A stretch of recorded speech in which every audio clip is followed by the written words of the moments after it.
ومن يضلله فلا هادي له ونشهد أن لا إله إلا الله وحده لا شريك له ونشهد أن محمدا عبده ورسوله أما بعد فإن خير الحديث كتاب الله وخير الهدي هدي محمد صلى الله عليه وسلم وشر الأمور محدثاتها وكل محدثة بدعة وكل بدعة ضلالة وكل ضلالة في النار اللهم صل على محمد وعلى آل محمد كما صليت على إبراهيم وعلى آل إبراهيم إنك حميد مجيد اللهم بارك على محمد وعلى آل محمد كما باركت على إبراهيم وعلى آل إبراهيم إنك حميد مجيد فقد قال الله تبارك وتعالى في القرآن المجيد والفرقان الحميد أعوذ بالله السميع العليم وبوجهه الكريم وسلطانه القديم من الشيطان الرجيم بسم الله الرحمن الرحيم ومن أعرض عن ذكري فإن له معيشة ضنكا ونحشره يوم القيامة أعمى قال رب لم حشرتني أعمى وقد كنت بصيرا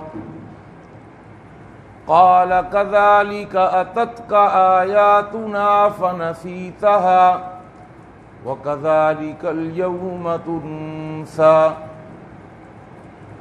رب اشرح لي صدري ويسر لي أمري واحلل عقدة من لساني يفقهوا قولي سبحانك لا علم لنا إلا ما علمتنا إنك أنت العليم الحكيم اللهم انفعنا بما علمتنا وعلمنا ما ينفعنا وزدنا علما اللهم إنا نعوذ بك من علم لا ينفع ومن قلب لا يخشع ومن نفس لا تشبع ومن دعوة لا تسمع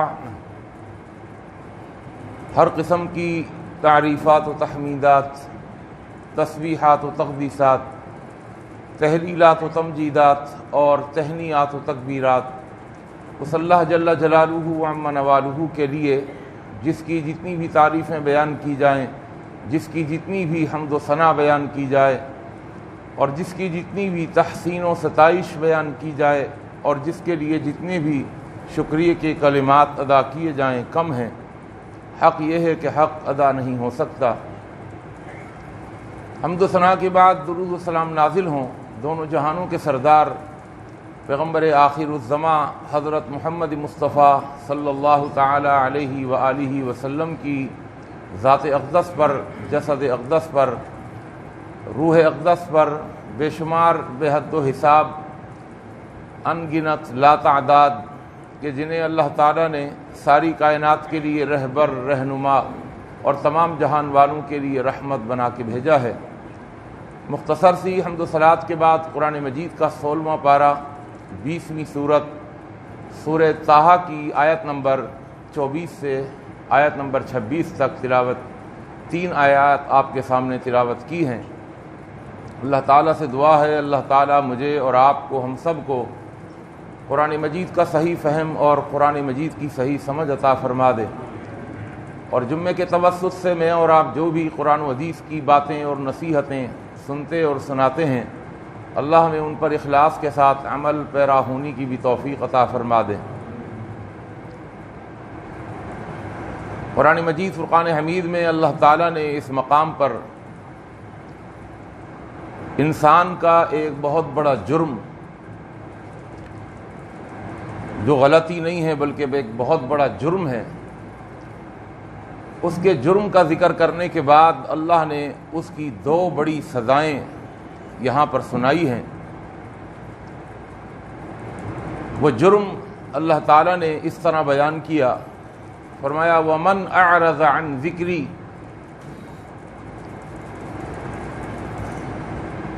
جو بھی شخص، من کے اندر عموم ہوتا ہے، اس کا عموم، اس کا اطلاق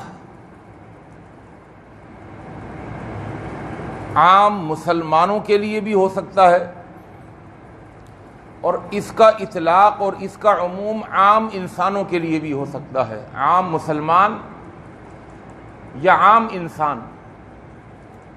من اعرض عن ذکری، جو بھی مسلمان ہو، مسلمانوں میں اس کا عموم ہے، مرد ہو عورت ہو، عرب میں رہتا ہو عجم میں رہتا ہو، امیر ہو غریب ہو،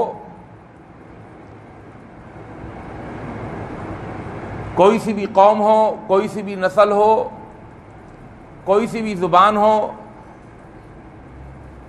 من اعرض عن ذکری، جو بھی اعراض کرے گا، اعراض کرنا، اعراض کا مطلب منہ پھیرنا،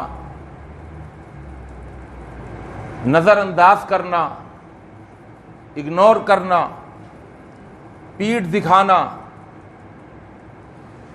اہمیت نہ دینا۔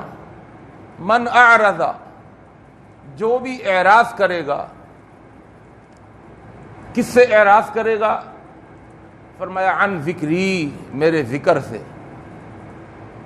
اللہ فرماتے ہیں جو میرے ذکر سے اعراض کرے گا۔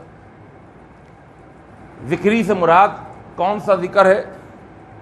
اس میں بھی مفسرین کی بہت ساری رائے ہیں، آراء ہیں۔ جو راجح قول ہے،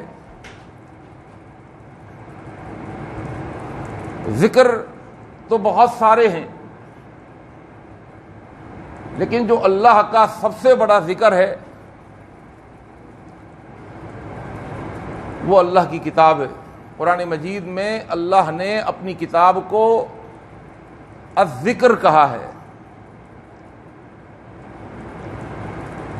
فرمایا وَأَنزَلْنَا إِلَيْكَ الذِّكْرَ، وَأَنزَلْنَا إِلَيْكَ الذِّكْرَ، ہم نے نازل کیا الیک، آپ کی طرف، الذکر، ذکر،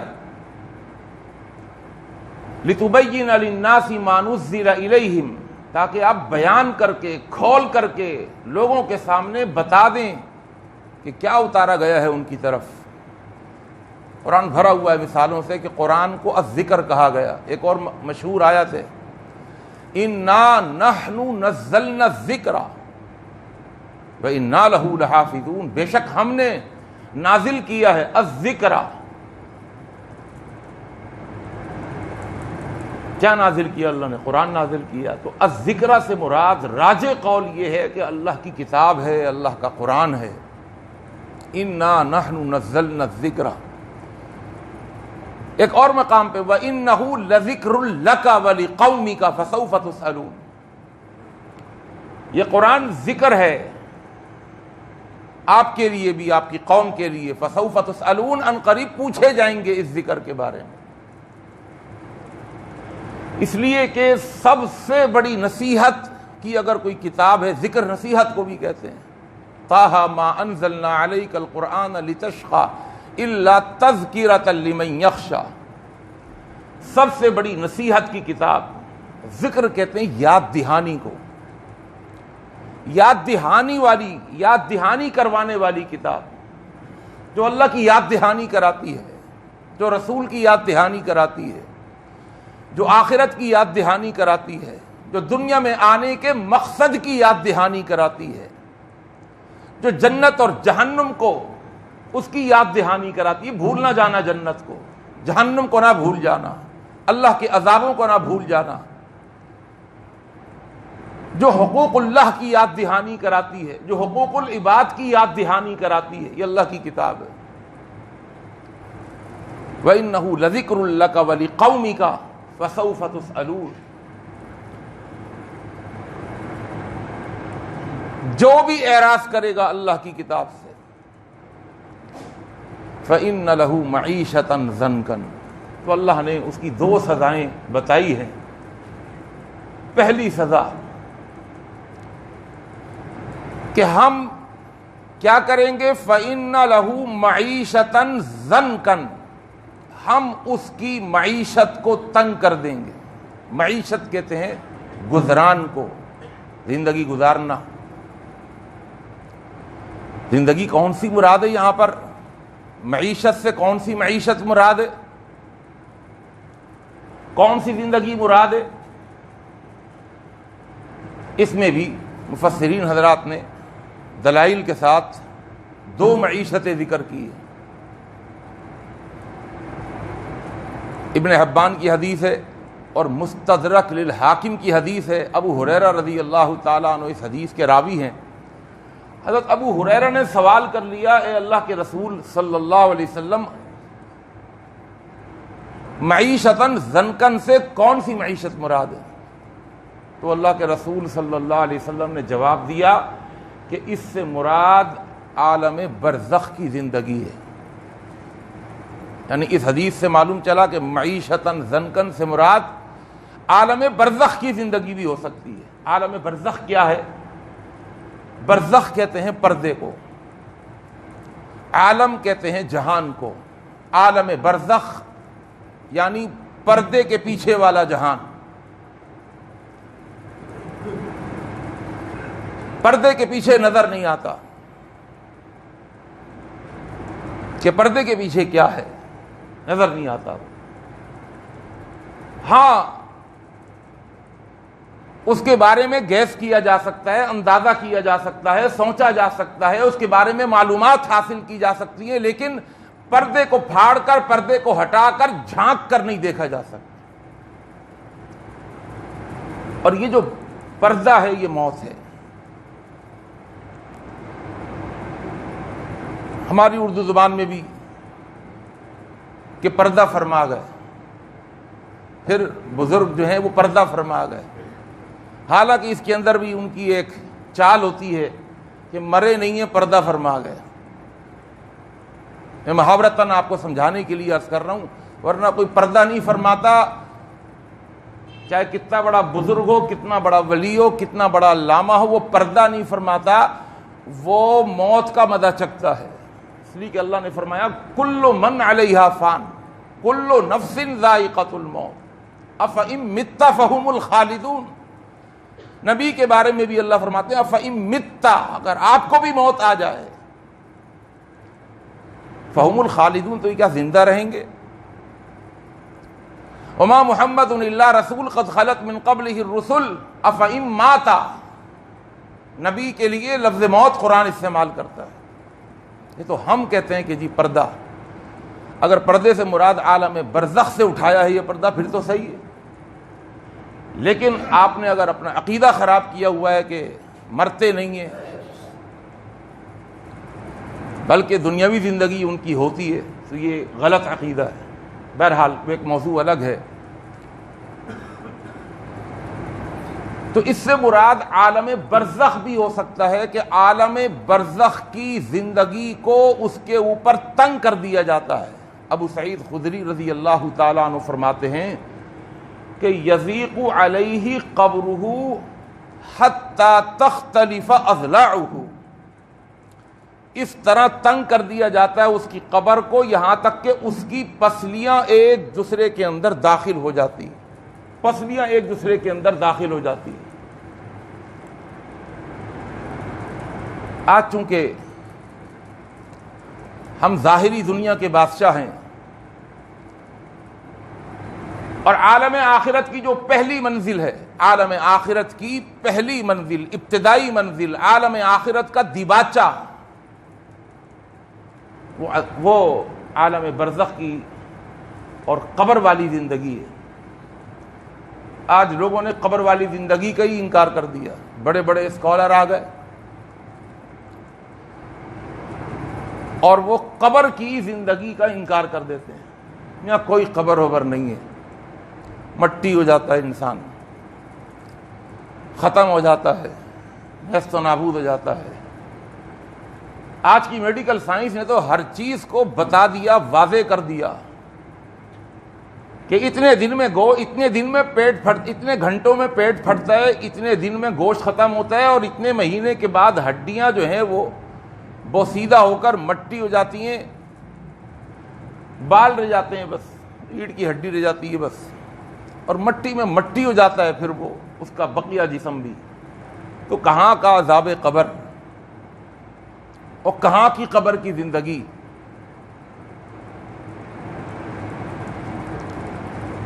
قرآن مجید کی واضح آیتوں سے انکار کر کے، اس میں تعویل کر کے، اور پھر بہت سارے اعتراضات کہ جی ایک اگر کوئی انسان اسے مچھلی نے نگل لیا تو پھر اس کی قبر کہاں سے آ گئی؟ بم بلاسٹ ہوا، اس کے بدن کے پرخچے اڑ گئے اور اس کا جسم بوٹی بوٹی ہو گیا، قیمہ قیمہ ہو گیا، اور پھر اس کے بعد مٹی بن گیا، اس کی کہاں سے قبر بنی؟ عجیب عجیب اشکالات، اعتراضات، حالانکہ ان سب کے جوابات دیے جا چکے ہیں کہ جسم کا جو ذرہ، جسم کا جو حصہ جہاں پر ہے، مچھلی کے پیٹ میں ہے، سمندر کی گہرائی میں ہے، من و مٹی کے نیچے دفن ہے، یہ ہوا میں اڑتے ہوئے ذرات کے اندر اگر اس کے جسم کا حصہ ہے، وہی اس کی قبر۔ قبر کا ایک خاص تصور جو ہمارے دماغ میں ہے نا، کہ مٹی کھودی جاتی ہے، مردے کو دفنایا جاتا ہے، اور سلیبس رکھ کر اوپر سے پھر مٹی تھوڑی سی اٹھا دی جاتی ہے، یہ ہے قبر، یہ بھی قبر ہے۔ لیکن جو مر گیا ہوا میں تحلیل ہو گیا، ہوا اس کی قبر، جو مچھلی کے پیٹ میں گیا تو مچھلی کا پیٹ اس کی قبر، جو پانی کے اندر چلا گیا پانی اس کی قبر،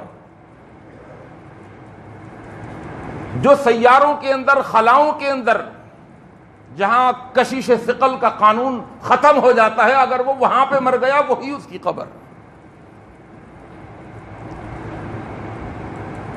قرآن مجید فرقان حمید میں اللہ نے ایک سورت نازل کی ہے، سورۃ التکاثر، فرمایا بسم اللہ الرحمن الرحیم الہاکم التکاثر، تمہیں غافل کر دیا ہے تکاثر نے، حتی زرتم المقابر، یہاں تک کہ تم نے زیارت کر لی اپنی قبروں کی، اور تم اپنی قبروں میں پہنچ گئے۔ کس کی قبر کہاں ہے؟ کسی کی قبر مٹی میں ہے، کسی کی قبر ہوا میں ہے، کسی کی قبر پانی میں ہے، کسی کی قبر پرندوں کے پوٹوں میں ہے، کسی کی قبر مچھلیوں کے پیٹ میں ہے، حتی زرتم المقابر، وہی اس کی قبر ہے۔ ترمذی کی حدیث ہے، اللہ کے رسول صلی اللہ علیہ وسلم نے فرمایا ما رأیت منظرا الا القبر افزع منہ، آپ نے فرمایا کہ میں نے کبھی کوئی اتنا بھیانک، اتنا خوفناک منظر نہیں دیکھا جتنا قبر کا منظر۔ اللہ نے دکھایا نبی کو اور اللہ نے سنوایا نبی کو۔ اللہ کے رسول صلی اللہ علیہ وسلم کی ایک حدیث ابن ماجہ کی، عن براء بن عازب رضی اللہ تعالیٰ عنہ، اس حدیث کے راوی ہیں، کہتے ہیں کننا مع رسول اللہ صلی اللہ علیہ وسلم فی جنازۃ، ہم اللہ کے رسول صلی اللہ علیہ وسلم کے ساتھ ایک جنازے میں شریک تھے، اور ہم قبرستان میں پہنچے تو ابھی قبر تیار نہیں ہوئی تھی، فجلس علی شفیر القبر، قبر ابھی کھودی جا رہی تھی تو اللہ کے رسول صلی اللہ علیہ وسلم قبر کے کنارے بیٹھ گئے، قبر کے اوپر بیٹھنے سے اللہ کے رسول نے منع کیا ہے. نہا رسول اللہ صلی اللہ علیہ وسلم ان یجلس علیہا، قبر کے اوپر بیٹھنے سے منع فرمایا ہے. کنارے بیٹھا جا سکتا ہے، آس پاس بیٹھا جا سکتا ہے. اور بیٹھنے کے بعد صحابہ کہتے ہیں ہم نے اللہ کے رسول کو دیکھا کہ بالکل خاموش، آپ کے چہرے پر غم کے آثار نمایاں، پریشانی کے آثار نمایاں، اور پھر بیٹھنے کے بعد آپ نے کوئی بات نہیں کی. صحابہ کہتے ہیں کہ ادباً احتراماً، اللہ کے رسول صلی اللہ علیہ وسلم کی یہ کیفیت دیکھ کر ہم بھی آپ کے ارد گرد جمع ہو گئے. اتنی دیر میں فبکا، اللہ کے رسول رو پڑے.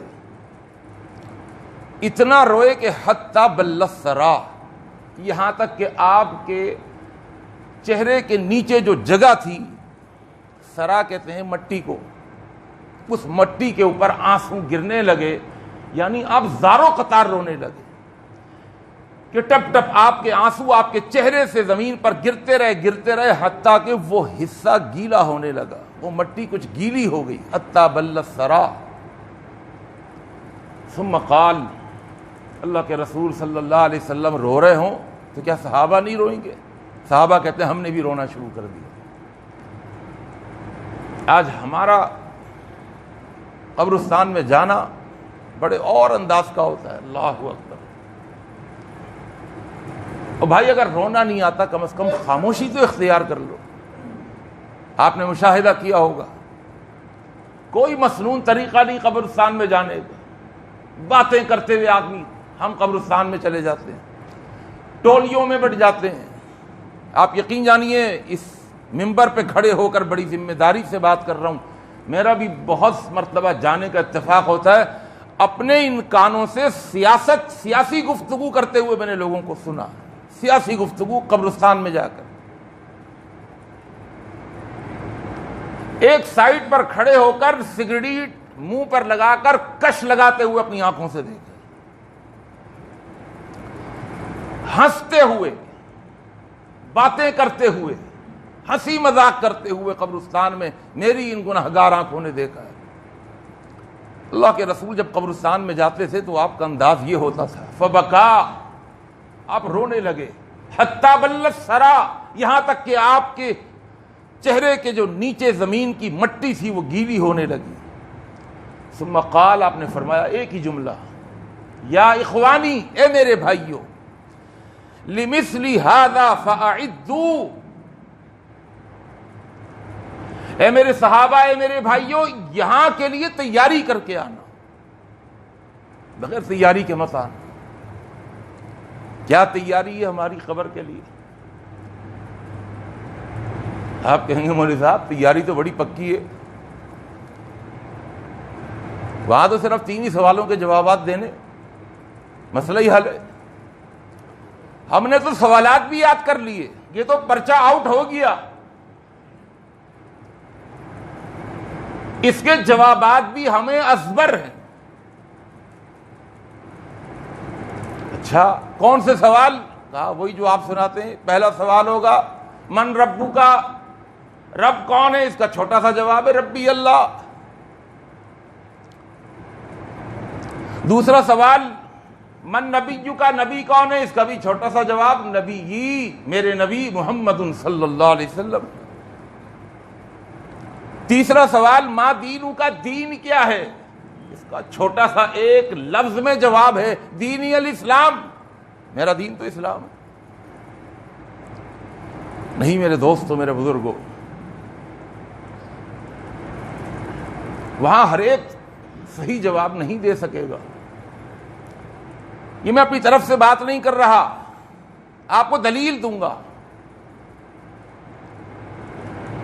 اللہ کے قرآن کی یہ آیت، من اعرض عن ذکری، جس نے میرے ذکر سے، میری اس کتاب سے، اس قرآن سے، اس نصیحت سے اگر اعراض کیا ہوگا، فإن لہ معیشۃ ضنکا، میں اس کی معیشت کو، میں اس کی اخروی زندگی کے دیباچے کو، میں اس کی قبر کی زندگی کو تنگ کر دوں گا. بھائی صحیح امتحان میں صحیح اگر جواب دے دے وہ تنگ ہوتا ہے طالب علم؟ وہ تو تنگ نہیں ہوتا، اس کو تو پتا ہے بھائی کیا جواب دینے۔ تنگ وہ ہوتا ہے جسے جواب نہیں آ رہا ہوتا۔ اللہ کے رسول حضرت محمد مصطفیٰ صلی اللہ علیہ وسلم نے فرمایا، اور اس آیت میں اللہ نے بتا دیا، یہ ہو ہی نہیں سکتا کوئی اپنی دنیاوی زندگی کے اندر اللہ کی کتاب سے منہ پھیر رہا ہو، کسی کے پاس اللہ کی کتاب کو پڑھنے کا، سمجھنے کا، تدبر کرنے کا، تفکر کرنے کا، تعقل کا، تفقہ کا، اگر اس کے پاس ٹائم نہیں ہے، وہ سمجھ رہے اس آیت سے کہ قیامت کے دن میدان محشر کے اندر جو ہوگا قبر کے اندر ان سوالوں کے جوابات وہ صحیح نہیں دے سکے۔ یہ ایک بہت بڑی سزا ہے، بہت بڑی سزا۔ آخرت کی پہلی منزل کے اندر ہی فیل ہو گئے، آخرت کی پہلی منزل کے اندر۔ جب یہ حضرت عثمان غنی رضی اللہ تعالیٰ عنہ کے جو ایک غلام تھے، ان کا نام تھا ہانی، وہ بیان کرتے ہیں کان عثمان اذا وقف علی قبر، میرے آقا و مولا عثمان جب کسی قبر کے پاس کھڑے ہوتے تھے تو روتے تھے، اور اتنا روتے تھے عثمان غنی کہ حتی یبل لحیتہ، ان کی داڑھی آنسوؤں سے تربتر ہو جاتی تھی۔ یہ صحابہ کا قبرستان میں اور قبر کے پاس کھڑا ہونے کا انداز ہے۔ آج ہم نے تو چند چیزیں سیکھی ہوئی ہیں، گئے قبرستان، قبر پہ کھڑے ہوئے فاتحہ خوانی کر دی۔ وہ اللہ کے بندو، یہ فاتحہ خوانی لائے کہاں سے ہو تم؟ کیا ہوتی ہے فاتحہ خوانی؟ وہ کون سی حدیث کی کتاب ہے جس میں آپ کو یہ بتایا گیا ہو کہ قبر پر کھڑے ہو کر سورہ فاتحہ پڑھ لو؟ کبھی کسی میں جرت نہیں ہوئی کہ مولوی سے پوچھے تو صحیح کہ آپ جو کہہ رہے ہیں قبر پر کھڑے ہو کر فاتحہ خوانی کر لو، فاتحہ سے مراد سورہ فاتحہ ہے، خوانی کا فارسی کا لفظ خوان کہتے ہیں پڑھنے کو۔ بھائی کہاں اللہ کے رسول نے تعلیم دی ہے کہ قبر پر کھڑے ہو کر سورہ فاتحہ پڑھو؟ المیہ دیکھیے، جہاں پڑھنے کا حکم دیا نماز میں وہاں سورہ فاتحہ پڑھتے نہیں، اور جہاں پڑھنے کو کہا نہیں وہاں قبر پر کھڑے ہو کر سورہ فاتحہ پڑھتے ہیں۔ لا صلاۃ لمن لم یقرأ بفاتحۃ الکتاب، جو سورہ فاتحہ نہیں پڑھتا اس کی تو نماز ہی نہیں ہوتی۔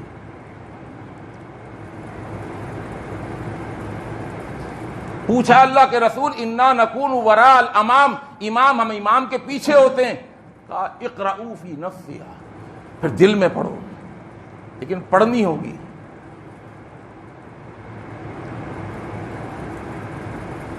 اللہ تعالیٰ غریق رحمت فرمائے میرے استاد شیخ الحدیث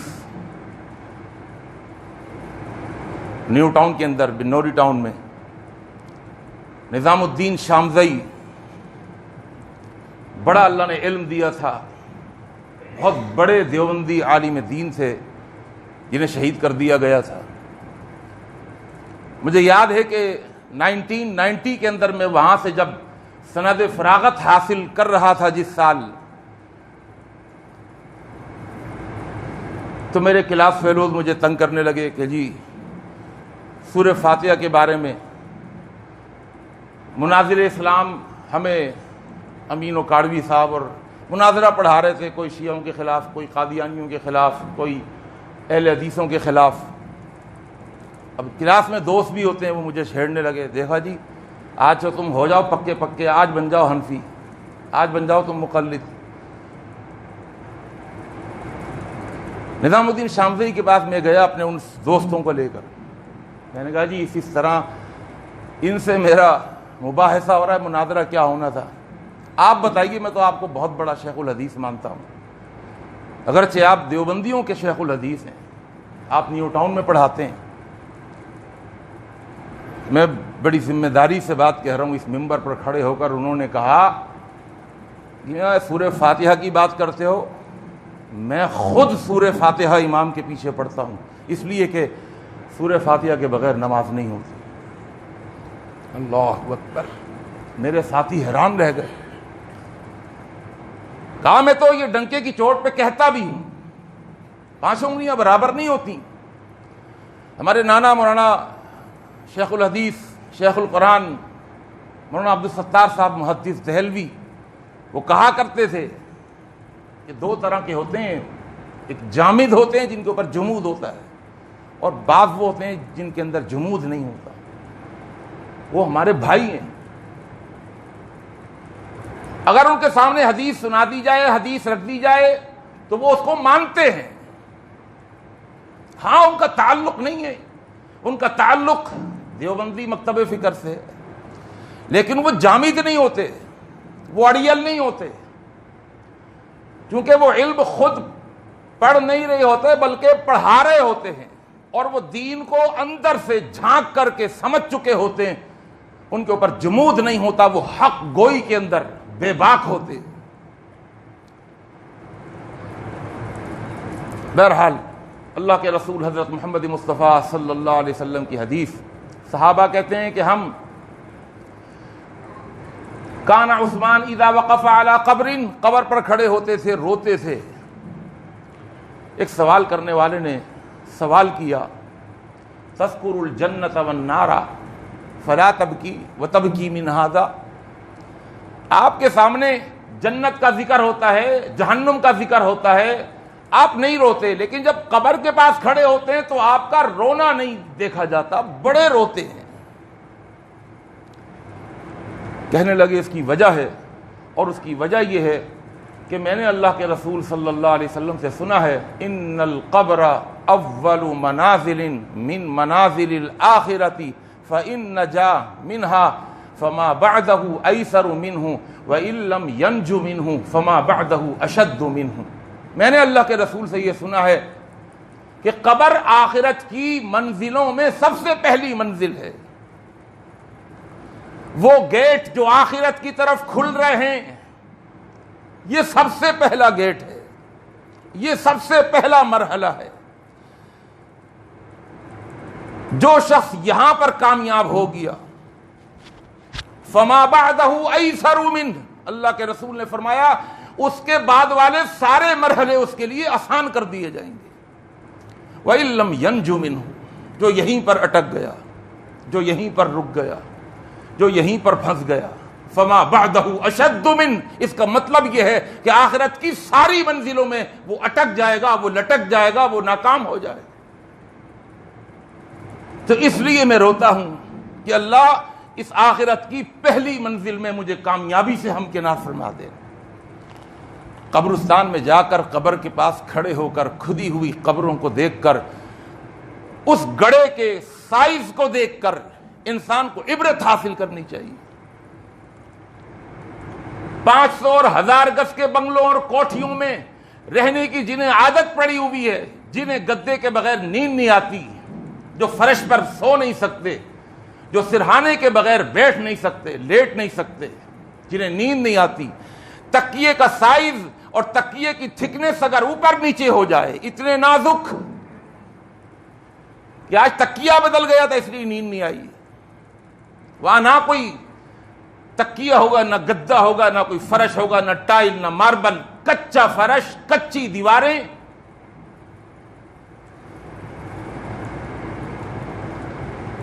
وہ بھی ایک زندگی ہے، وہ بڑی لمبی زندگی ہے۔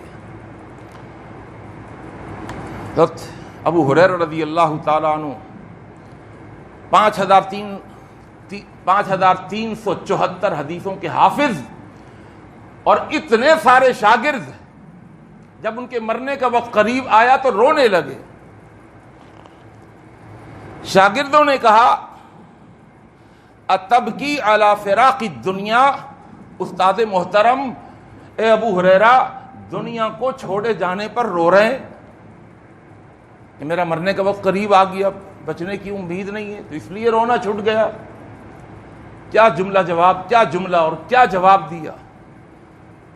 کہنے لگے ہرگز نہیں، میں دنیا کو چھوڑے جانے کا غم اور افسوس کر کے نہیں رو رہا، اب کی علی قلت الزاد و بعد السفر، رو اس لیے رہا ہوں کہ میرے پاس زاد راہ بہت کم ہے، میرا سفر بڑا لمبا ہے۔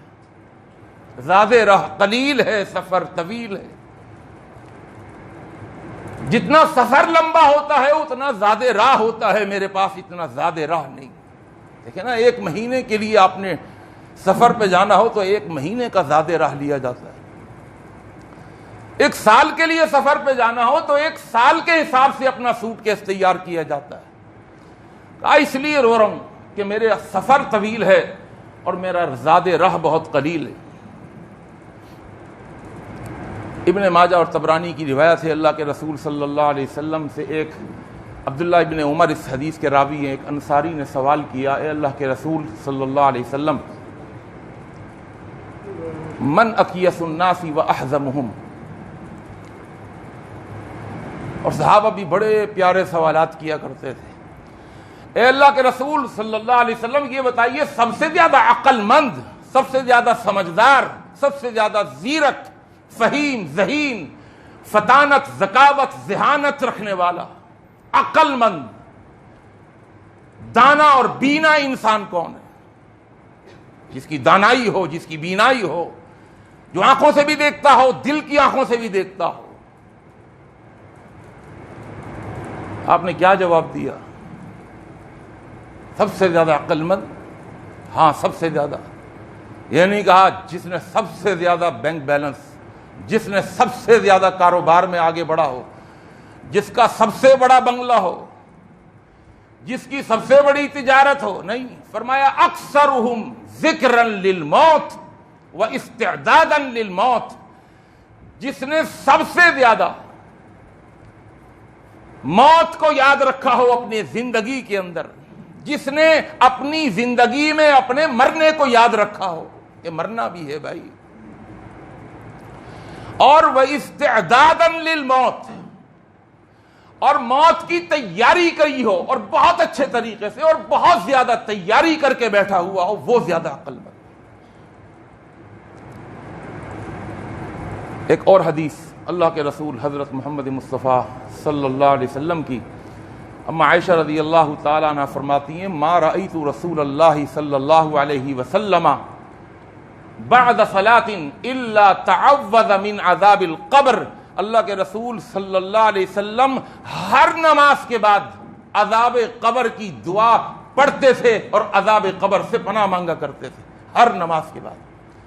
اور عبداللہ ابن عباس رضی اللہ تعالیٰ عنہ کی حدیث نسائی میں اور ابن ماجہ میں اور صحیح مسلم کے اندر عبداللہ بن عباس فرماتے ہیں کہ کان رسول اللہ صلی اللہ علیہ وسلم یعلمنا ھذا الدعاء کما یعلمنا السورۃ من القرآن، اللہ کے رسول ایک دعا ہم کو اس طرح سکھاتے تھے جس طرح قرآن مجید کی کوئی آیت سکھاتے تھے۔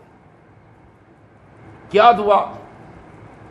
یعنی کتنی اہم دعا ہو گئی وہ، جس کو اللہ کے رسول قرآن کے انداز میں سکھایا کرتے تھے، جیسے کوئی قرآن کی آیت سکھا رہے ہو۔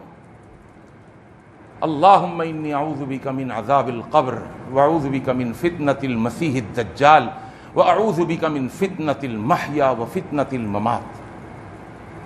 یہ دعا یاد ہونی چاہیے، یا اللہ ہمیں قبر کے عذاب سے اور قبر کے فتنے سے بچانا، ہمیں مسیح دجال کے فتنے سے بچانا۔ یہ مسیح دجال کا فتنہ ہے جو ظاہر ہو چکا ہے اور آگے بڑھ رہا ہے اور اپنے پنجے گاڑ رہا ہے۔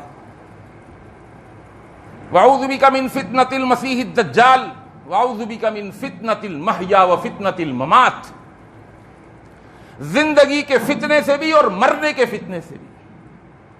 مرنا بھی فتنہ، مرنے میں بھی آزمائش اور مرنے میں بھی فتنہ اور زندہ رہنے میں بھی فتنہ، فتنے ہی فتنے ہوں گے۔ بڑی اہم دعا ہے، اللہ کے رسول صلی اللہ علیہ وسلم یہ دعا سکھایا کرتے تھے۔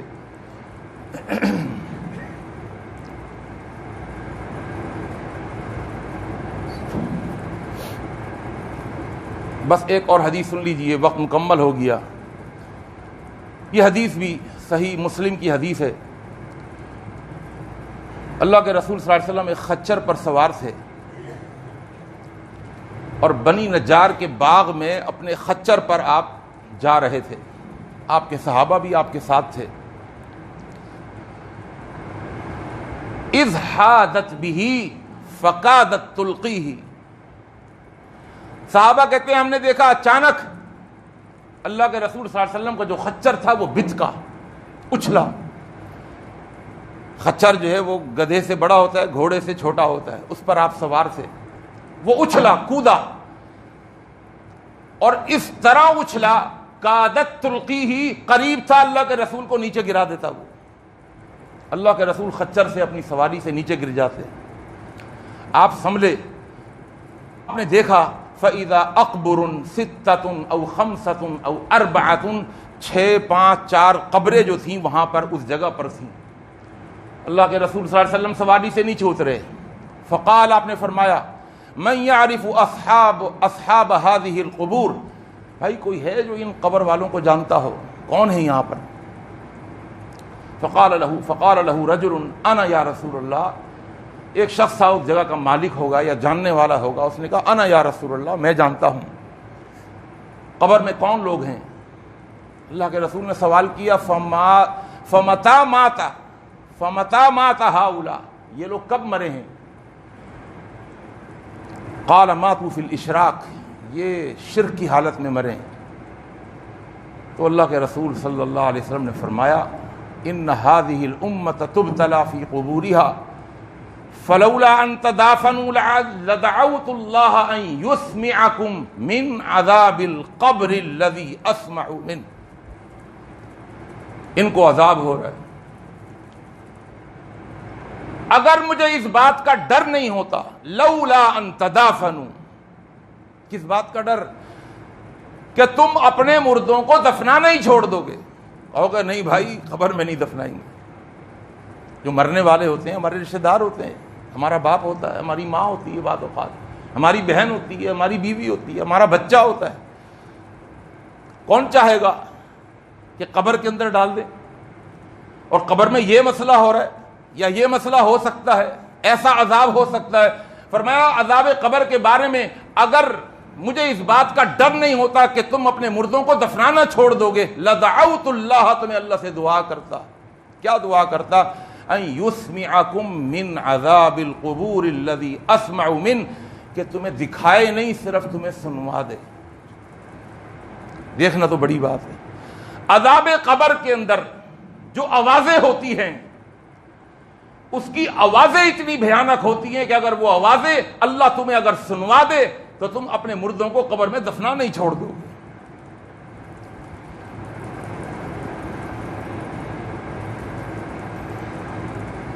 بخاری کے اندر حدیث ہے، اسماء بنت ابی بکر صدیق رضی اللہ تعالی عنہا، حضرت ابو بکر کی بیٹی اسماء کہتی ہیں، قالت، کہتی ہیں، قام رسول اللہ صلی اللہ علیہ وسلم، اللہ کے رسول صلی اللہ علیہ وسلم ممبر پر کھڑے ہوئے، فذکر فتنۃ القبر، پھر عذاب قبر کا ذکر کرنا شروع کر دیا، التی یفتن بہا المرء فی قبرہ، فلما ذکر ذلک، جب اللہ کے رسول نے عذاب قبر کو ذکر کیا، سنیے یہ الفاظ، بخاری کی حدیث، زج المسلمون زجتن، مسلمانوں نے رونا شروع کر دیا۔ عذاب قبر اللہ کے رسول بیان کر رہے ہوں، کس طرح بیان کرتے ہوں گے؟ پورے مجمع نے رونا شروع کر دیا، زج المسلمون زجتن، اور ایک رونے کی، آہوں کی اور سسکیوں کی جو آوازیں تھیں، حالت بینی و بین ان افہم کلام رسول اللہ، اللہ کے رسول صلی اللہ علیہ وسلم کی گفتگو کا آخری حصہ میں نہیں سن سکی۔ اسپیکر اور مائک تو ہوتا نہیں تھا، مرد آگے بیٹھے ہوئے ہوتے تھے، پیچھے عورتیں بیٹھی ہوئی ہوتی تھیں۔ حضرت ابو بکر صدیق کی بیٹی اسماء کہتی ہیں کہ جب لوگوں نے رونا شروع کر دیا تو میں اس گونج کی وجہ سے، اس آواز کی وجہ سے اللہ کے رسول کی حدیث کا وہ آخری حصہ میں سن نہیں سکی، ان کی گونج حائل ہو گئی میرے اور اللہ کے رسول کے کلام کے درمیان۔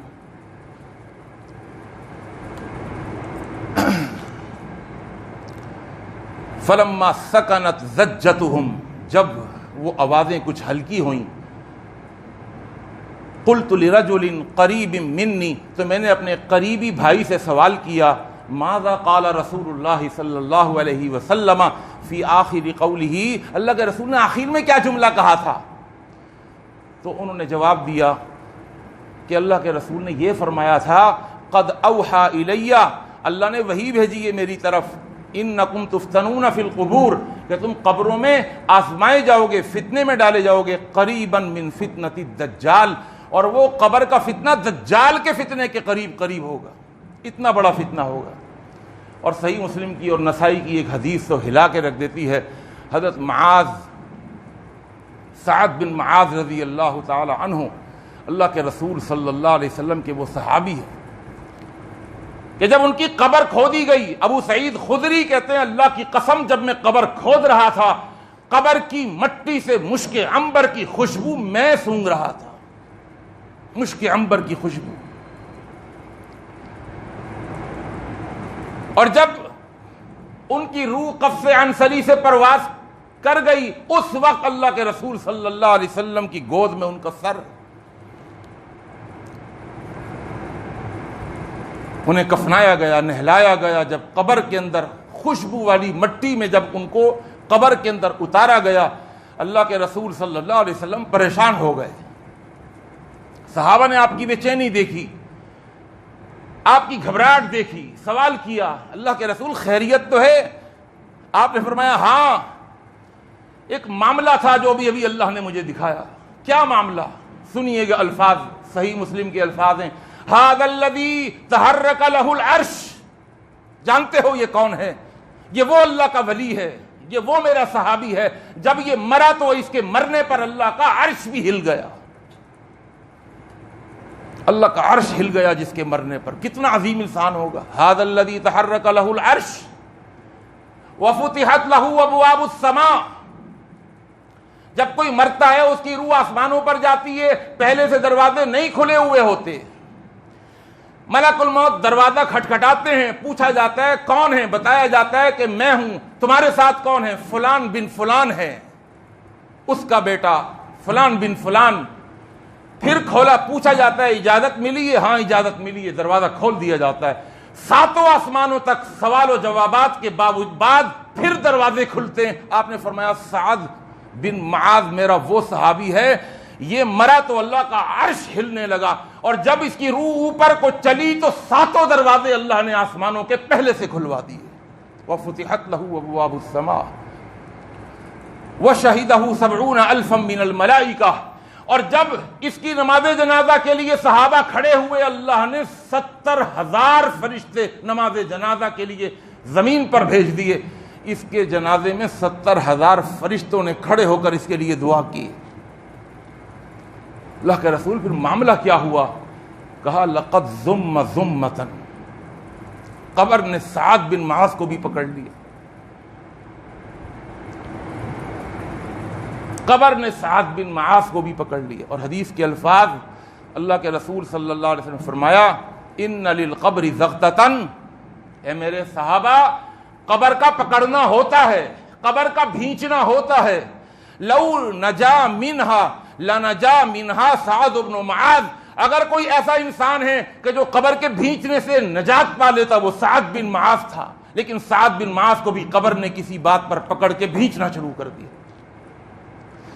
فہی للصالح والطالح. یہ اللہ کے رسول کے الفاظ ہیں، فہی للصالح والطالح. یہ نیکوکار کو بھی پکڑ لیتی ہے، یہ بدکاروں کو بھی پکڑ لیتی ہے. نیکوکاروں کو بھی. اب اس میں تشریح کی ہے محدثین نے، وقت نہیں ہے کہ نیکوکاروں کو پکڑنا اس کا اور انداز کا ہوتا ہے. کبھی یار سے ملتا ہے نا، دوست سے بڑی مدتوں کے بعد، اب جو وہ گلے لگاتا ہے تو بھینچتا ہے، پکڑ کے بھینچتا ہے نا. بعض اوقات زیادہ ہی بھینچ لیتا ہے. اگلے کو سانس نہیں آ رہا اور دوسرا محبت اپنی بتانے میں جتانے میں لگا ہوا ہے. اٹھا بھی لیتا ہے کوئی محبت میں، اٹھا لیتا ہے، گھما بھی دیتا ہے کوئی محبت، اتنی محبت، اس طرح بھینچتا ہے. لیکن بھینچنا تو ہوا، تکلیف تو ہوئی. بعض محدثین نے لکھا ہے کہ نیک لوگوں کے لیے اس کا بھینچنا اس طریقے سے ہوگا. اور بعض محدثین نے لکھا ہے کہ نہیں، نیک جتنا بھی نیک ہو گناہ تو ہے. کل بنی آدم خطاؤن. کسی گناہ پر قبر پکڑ لیتی ہے، بھینچتی ہے. پھر نیکیاں آ جاتی ہیں، ان نیکیوں کی وجہ سے اس کی پکڑ کم ہو جاتی ہے، اس کی شدت کم ہو جاتی ہے. فرمایا فہی للصالح والطالح. اگر کسی نے بچنا ہوتا قبر کے بھینچنے سے تو وہ میرا آج سعد بن معاذ بچ جاتا، لیکن یہ بھی نہیں بچا. اور اللہ کے رسول صلی اللہ علیہ وسلم دعا فرماتے رہے، اور آپ کی دعا کی برکت سے پھر قبر نے چھوڑ دیا. میرے دوست، میرے بزرگوں، قرآن مجید کی یہ آیت من اعرض عن ذکری جو میرے ذکر سے اعراض کرے گا، فَإِنَّ لَهُ مَعِيشَةً ضَنْكًا، میں اس کی معیشت کو تنگ کر دوں گا، یعنی قبر کی زندگی کو تنگ کر دوں گا. یہ ایک معنی ہے. معیشت سے مراد دنیا کی بھی معیشت ہو سکتی ہے، وہ انشاءاللہ آپ کے سامنے بیان کروں گا. لیکن آج جو معیشت سمجھائی ہے وہ میں نے عالم برزخ کی معیشت سمجھائی ہے، قبر کی معیشت، قبر کی زندگی، وہ بھی ایک زندگی ہے. اور بھی انشاءاللہ اس کے اندر گفتگو ہے جو آپ کے سامنے بیان کروں گا. اللہ تعالیٰ سے دعا ہے اللہ تعالیٰ ہمیں نیک سمجھ عطا فرما دے، کتاب اللہ سے اپنا تعلق جوڑنے کی توفیق عطا فرما دے. یہ نہیں کہ رمضان آیا تو قرآن اٹھا لیا، رمضان گیا تو قرآن بھی گیا. ایسی بے سلوکی، ایسی بے ادبی، ایسی بے عزتی نہ کریں قرآن کی. اس کو سمجھیں، اس کو پڑھیں، اس کا ترجمہ پڑھیں، تھوڑا پڑھیں لیکن اس سے چمٹے رہیں، اس سے جڑے رہیں، اس سے تعلق کو مضبوط بنا کے رکھیں. تھوڑا پڑھیں لیکن پڑھیں ضرور، اور ترجمے کے ساتھ پڑھیں. اللہ تعالیٰ اس میں برکتیں عطا فرمائیں گے. اقول قولی ھذا استغفر اللہ لی ولکم اجمعین.